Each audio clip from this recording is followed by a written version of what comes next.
Wish I Would Have Known. Hi, and thank you for joining the Wish I Would Have Known podcast, or as we like to call it, WIWHK. I'm your host, Troy Vera. I'm inspired by the variety of surprise twists and turns that people have taken in their careers, and will continue inviting them to share their stories with you. Our guests represent diverse lines of business. You'll meet social workers, symphony musicians, racehorse owners, radio personalities, human resources leaders, commercial real estate lenders, filmmakers, and school principals, just to name a few. Join us and hear what has worked for them and what might just spark a fire in you. This podcast, as always, is going to be a conversation between friends and peers, nothing too crazy or fancy. We'll be sharing life's experiences in the interest of helping you grow and succeed in your current or even a new career field.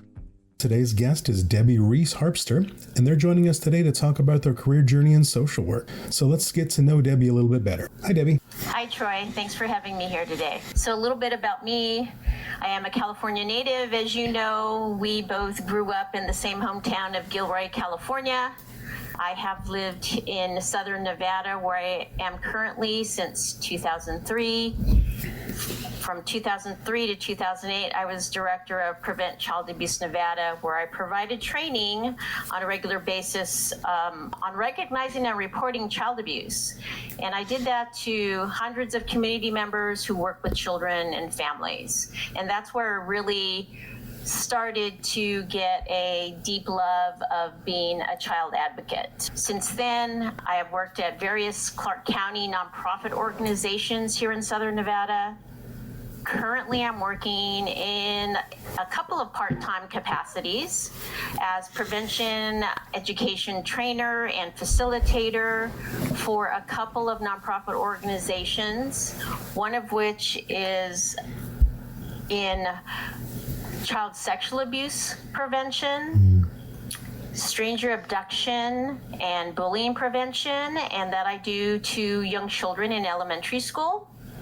And then I also provide training and education to adults on the prevention of sexual abuse. And I'm specifically working with one nonprofit organization on training early child care providers. And I really enjoy doing that type of work. I also have another part-time job. I'm a reading assistant for elementary school age children with an organization named Spread the Word Nevada, and I help them improve their literacy skills. But you know, my love of doing this type of work started when I worked with a nonprofit organization called Community Solutions back in Gilroy.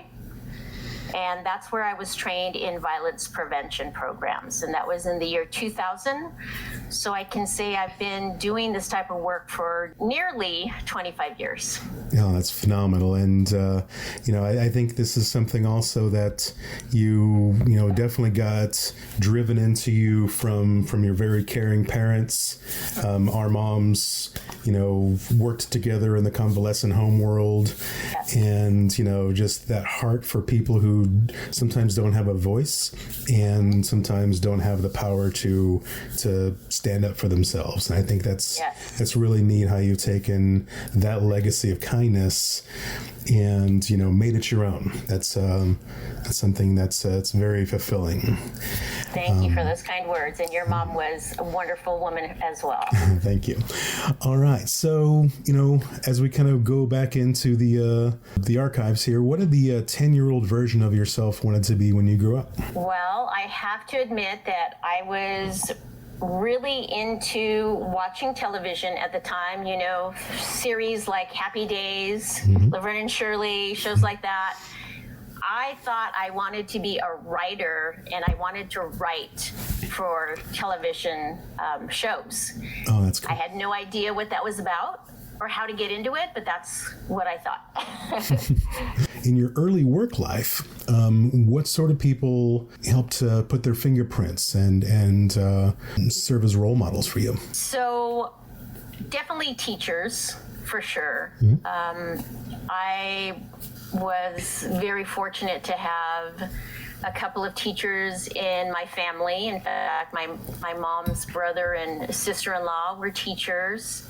I know that they set the framework for the work that I'm doing now.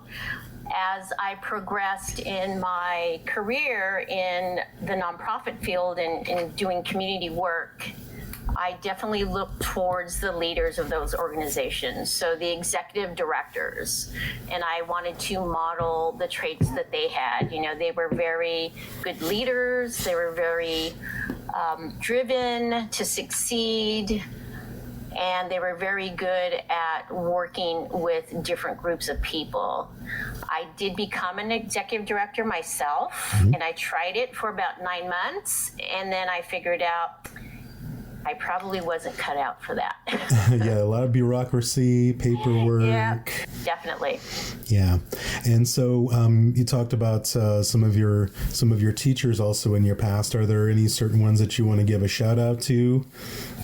Oh, my second grade teacher was probably my most favorite of all. That was Mrs. Orsetti, and she actually is a good friend to this day of my Aunt Mary Garcia. Oh, nice. And that was, you went to Jordan, right? No, I went to El Roble. Oh, El Roble. Okay. Yeah. So, aside from your career role models, who are your best cheerleaders, your biggest advocates, the people that really help you down the road when times seem kind of dark and difficult? So I have to go back a little bit further than I was originally thinking. And, I left home to attend college, and that was not difficult for me because I was pretty confident in what I was doing. But I know that it really affected my family members. And I remember how emotional my father got, and I'm getting now thinking about it. And he was so supportive because he didn't like me being away from home, but he knew the reason that I was away from home was to be something better. Yeah. And what school did you go to? I went to Cal State Long Beach in Southern California. Yeah, I knew it was something in SoCal. I just wasn't sure if it was like Fullerton or Cal Poly or whatever. But you went to Cal State Long Beach. All right. Yes, yeah. So definitely had his support, and that really made a big difference for me. In my current career, I have to say that my biggest cheerleader is my husband, Dean. Without him, I would definitely not be able to branch out into the part-time work that I'm doing now, because now I get to choose which jobs I take and which organizations I want to work with. So that's been a really great asset for me. It's a great amount of freedom that I wish everyone could have. Cool. So, what tasks that you do now used to kind of frustrate or confuse you that you now just you totally rock? You're confident. You've mastered it. What's one of those things that with all those people that have helped you up to this point, you've been able to kind of get over the hump on? Well, the primary role of my job now as facilitator and trainer is public speaking. And, we always read about how that's one of the most feared things to do by the most people. Yeah. And I have to say, growing up and being an introvert like I am, that definitely was something I would have never imagined myself doing, standing in front of large groups of people and speaking. But I've conducted so many trainings now, and I'm so passionate about the topics that I speak on, and I really enjoy teaching and bringing knowledge to the people that I work with, especially the young children, but with adults as well. So I can do a training without even having to do any prep work because I've done it so many times. Yeah, I'm really glad about that. You have that reflexive sort of mental muscle that somebody just says, "Hey, you're on. I'm sick. I can't do the meeting today." All right. Right. Yeah, that's really cool. As long as it's a topic that I know and that I'm knowledgeable of, I can pretty much speak on it. Yeah. Yeah, you're not exactly going to teach it at a paleontology seminar or anything. No, definitely not. So what leading voice or expert in your field do you tend to follow, or if they're going to be on a speaking engagement, you go and make sure that you sit in on it? So I have sat in on a lot of conferences, so training of trainer conferences, and I was introduced to a speaker from the Bob Pike group, which I hadn't heard of.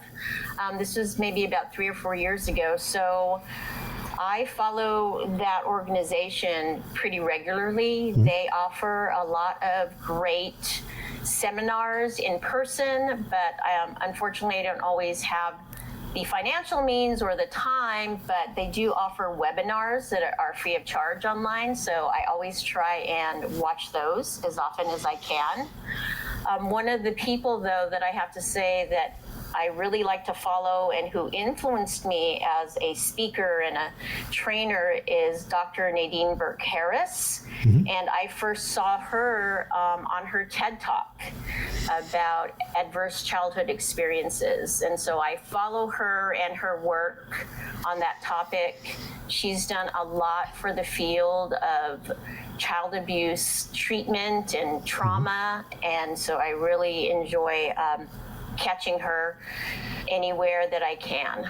Okay, great. So Dr. Nadine Burke-Harris, would you mind spelling her last name for those who are taking notes? It is capital BURKE hyphen HARRIS. And she, I believe, is still currently the Surgeon General of the state of California. Oh, okay. So she's got some inside knowledge too. Yes. Great. All right. So for those of you taking notes, this is going to be also included in the details of this podcast. Links for Dr. Nadine Burke-Harris, as well as the Bob Pike group seminars. Everybody needs a little bit more, sharpening of their sword, so to speak. So what continues to drive you to grow and succeed? Well, especially in the topic that I'm training in, which is prevention of child sexual abuse and prevention of family violence. Unfortunately, that issue continues to hurt our communities, our neighborhoods, and our country. It's happening still on a very regular basis. I have family members and dear friends who have experienced child sexual abuse, either as a victim or as a family member of a victim. And so they continue to drive me and inspire me to get out the education. Prevention is the key, and child sexual abuse, family violence can be prevented. We just need to be aware of it, and we need to be able to do what we can to help young children, to help families, to help women. And I think it's definitely just a matter of people not knowing how to take those first steps. So the work that I do is helping them to know what to do about it. It definitely saves lives. And, there's so much more of a focus now on mental health, all the way across the board, and, destigmatizing, you're a victim, but you don't have to continue to be victimized by whatever situation. And, it's easier said than done, but there's a lot more resources, and, companies are now providing treatments and therapy as part of their benefits packages. Yes, and since the late 90s, there's so much more research now on trauma and its effects and adverse childhood experiences, and how every one of us as an adult is affected by our childhoods very directly. So I think that it's good that there's more information out there, there's more education available. It's just a matter of people knowing where to find that information and how to access it. Yeah, asking for help has far less of a stigma.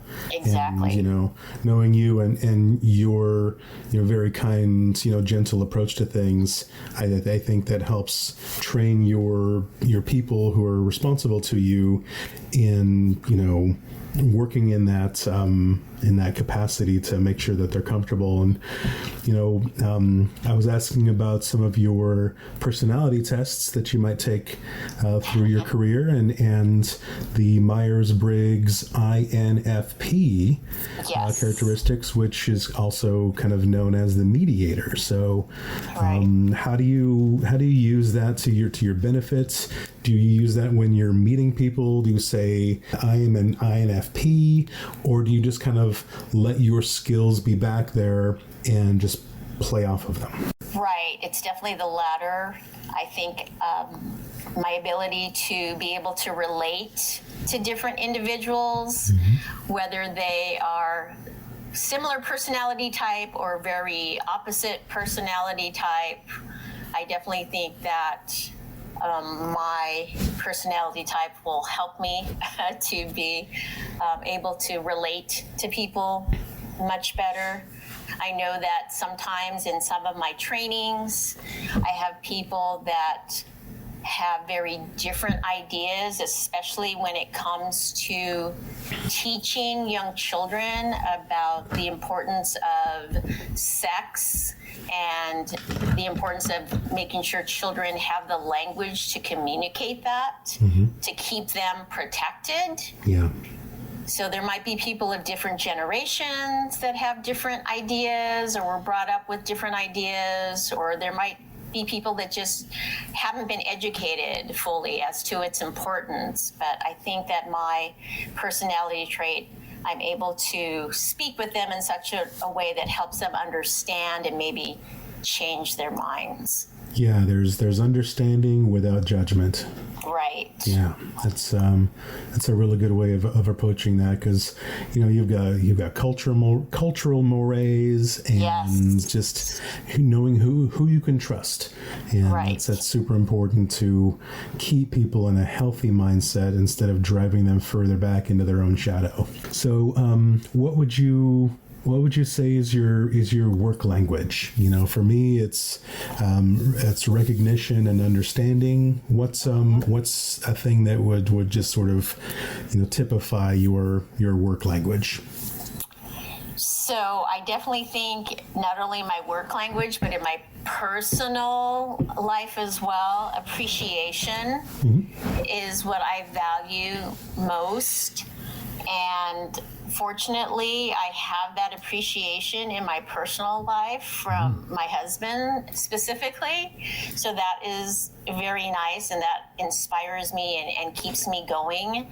And then when I'm at trainings, just by looking at the children's faces, I can see that they appreciate that I'm taking the time to be with them. Or when I'm at an adult training, I have people coming up to me and saying, thank you, this is such important information. I wish I would have known it sooner. So that really is very fulfilling for me and motivates me to keep going.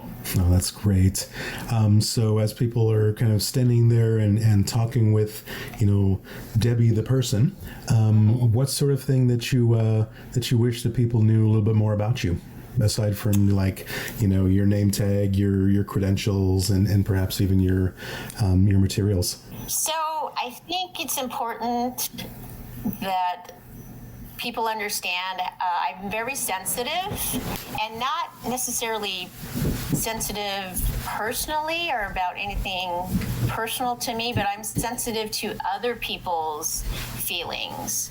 I know that I can watch, for example, documentaries streaming on Netflix, and I do a lot of watching of documentaries, specifically stories about child abuse, child sexual abuse. I just got through watching the story about the Menendez brothers and watching stories about missing children. almost every single time I'm watching one of those, inevitably I will be moved to tears, and I just can't help it. Mm-hmm. It's not my story. I don't know these people personally, but I am very sensitive to the trauma or the tragedy that they've experienced.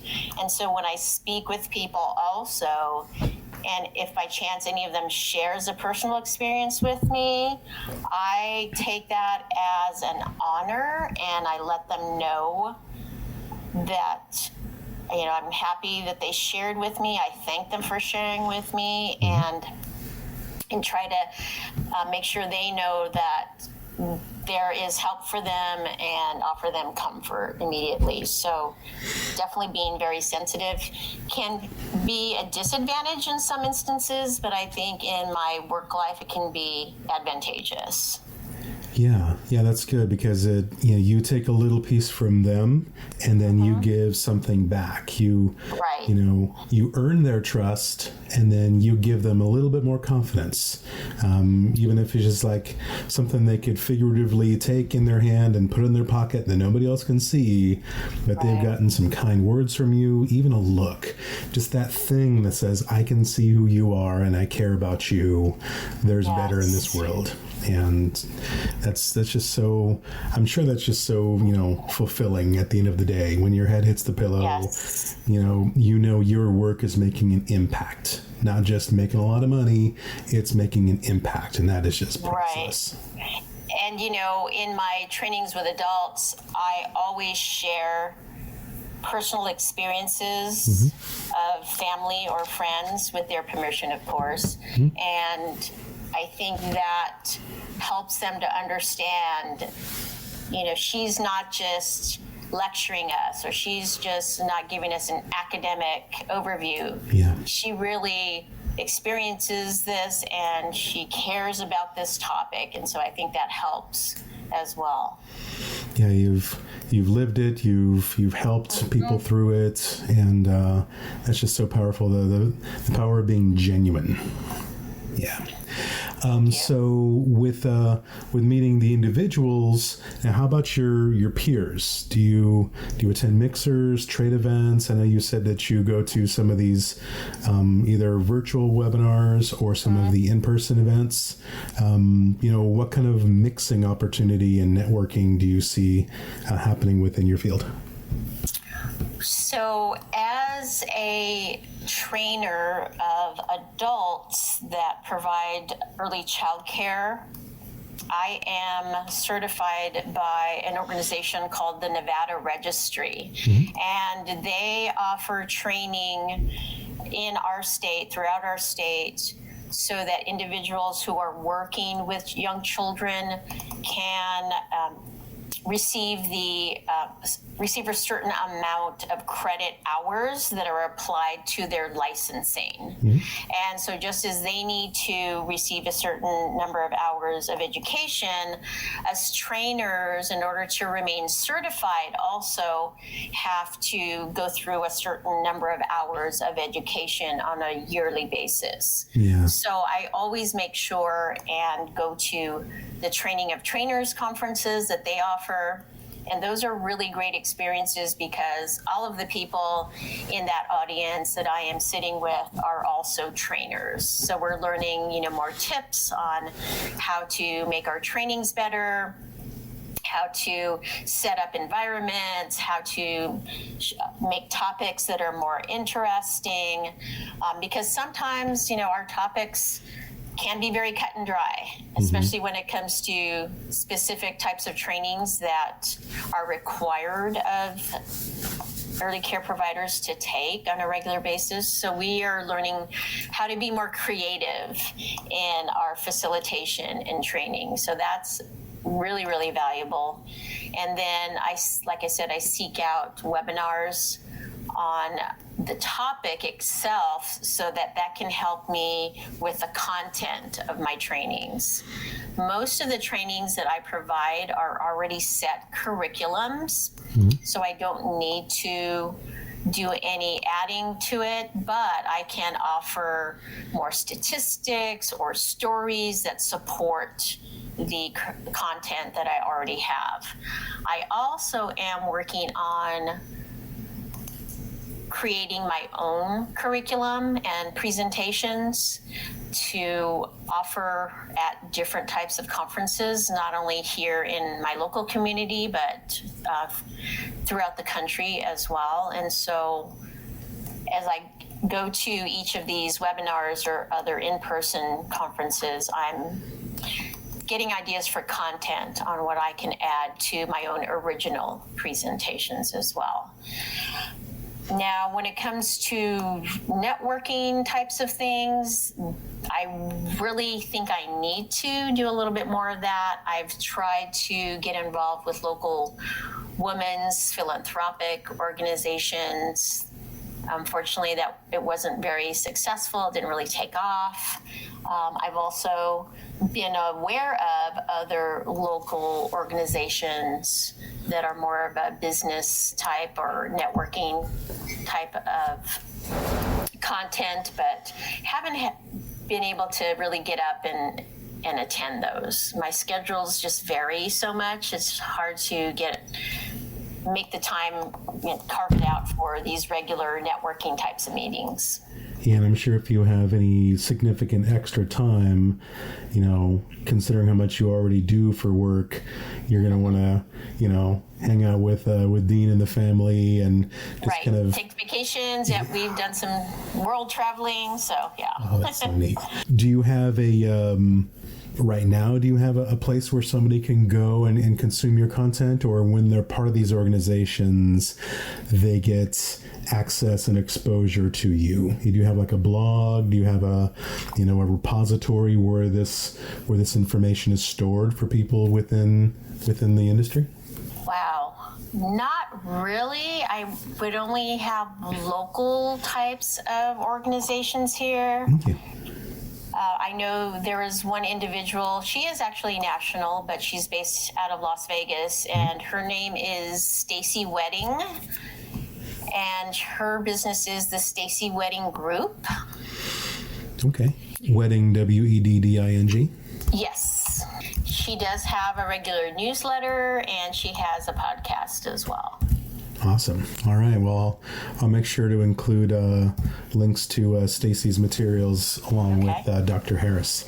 As we come to our finish line here, as the title kind of hints at, what do you wish that someone would have been more descriptive or shared with you early on in your career to help you just be a little bit more at peace?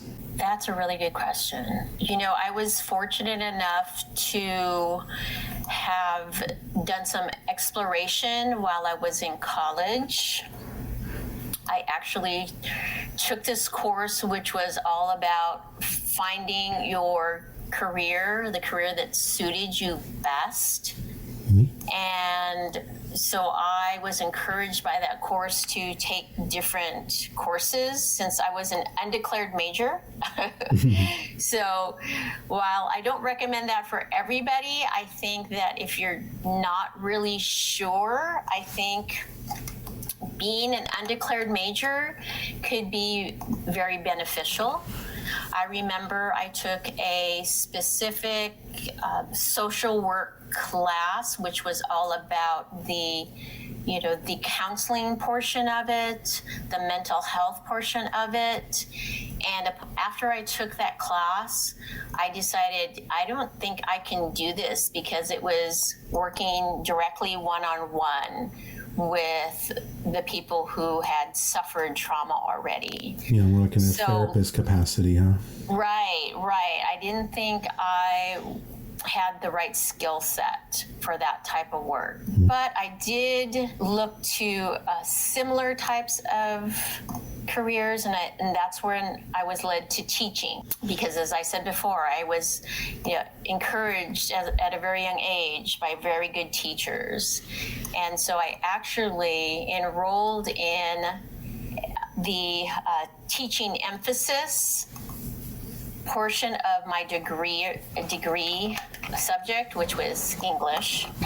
And I had the full intention of going into the teacher credentialing program after graduation. Different things happened in my life, and I never completed the teaching credential. But that did set, a foundation, I think, for my career now. Yeah, for sure. I mean, you still get to bring your knowledge to people and Right. make it even more personalized. Right. You're out in front of a group of 5 or 50 or 500, and Right. Reaching even just one person through the noise of everything else that's out there and available is, I think that's really impactful. So it's good that you had the courage to be a little bit more flexible instead of maybe, bowing to, friends or family pressure. Like, you have to know what you're going to be when you grow up. Well, I know what I want to do. I just don't exactly know what it's called yet. Right. So I think that's had I known that earlier, I could have been more at peace in my career, because, it was kind of driven into us as kids, or at least in high school. You go to college, you declare a major, and you pursue that career, or that subject. Yeah, and then so, you were mentioning earlier too, your family was really proud of you, and I feel that probably had a little bit of that internal pressure. Like, I don't want to let my dad down. They're working really hard to make sure that I can do this, and I think it was good that you took the time in your own space to figure out, okay, here it is. Now I can move forward. Yeah, and I also think that it would have been nice to know then that, what, your career can change. It's okay. Yeah, you're not locked in. Yeah, because Right. early on in my career, I was a designer, and anything and everything visual, and shifted gears into the operations side of things. The next thing you know, I'm managing $1 million budgets and pushing around data and analytics. That would have been Right. just completely off my radar. I wanted to be the art guy, just like my dad. So there was, it's refreshing to be open and honest with yourself. What do you want to do when all's said and done? So Exactly. I think you have a really kind and giving approach to the world. So what's a quote or saying that really just speaks to your heart? So it just so happens that as I'm recording this, I'm sipping coffee out of a coffee mug, and it has my quote on it. Nice.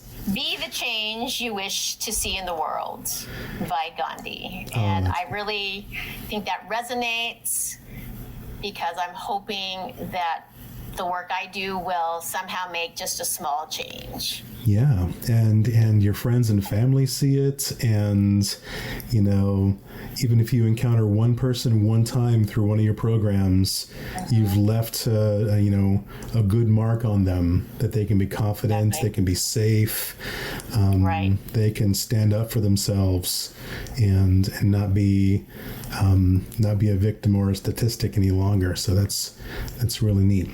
So strategic goals for the next 3 to 5 years. What's on the horizon for Debbie? Well, as I mentioned and alluded to earlier, I am trying to create my own presentations with content that is original. And so what I noticed in the curriculum that I set out, that's already preset, is that there's a lot of great information about, the statistics about child sexual abuse, and there's the set types of rules to follow to help prevent it. But what I notice, especially with the adults in early childhood education that I train, is a lot of them did not experience the same type of environment growing up, or in their culture, or in their family, that made it so easy for them to talk about those rules, whether it's body safety or naming the private parts of the body for what they really are. So the topic that I'm trying to develop is, how to make someone comfortable to help prevent child sexual abuse who is uncomfortable with talking about sex, as a general topic. And we know that that can be a very uncomfortable topic for a lot of people. But the training that I want to develop is hopefully going to help people get over that fear or that uncomfortableness, knowing that it's a matter of child safety, child welfare, child mental health. Mm-hmm. So I want to develop that training and bring it to a national conference, whether it's for early child care providers or people that work with organizations who provide services for children or even educators. So if anybody's out there that has a conference that might be interested in that topic, mm-hmm. I'd be happy to submit an abstract for that. Well, that's great. That actually parlays right into the next little bit here. If somebody wanted to get a hold of you, mm-hmm. do you have a presence on any certain social platform that's sort of a nice place to get in touch? The best place would be through my LinkedIn. Okay. And you can just search by my name, Debbie Ruiz-Harpster. Okay.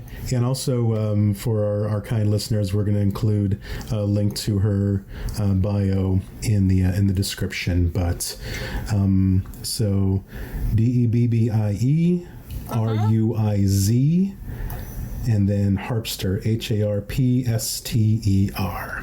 Yes. Terrific. All right. So, make sure to follow and connect with Debbie. She's a wonderful person to get to know. I've had the pleasure of being lifelong friends with her through our families. And to our dear listeners, if you have any other questions, by all means, reach out to Debbie over on LinkedIn. Thank you so much, Troy. So great to speak with you. Thank you again for taking time to enlighten us with your experience and sharing some inspiration. This has been Troy Vera from the WIWHK podcast. Join us again, and we appreciate your time. Wish I would have known.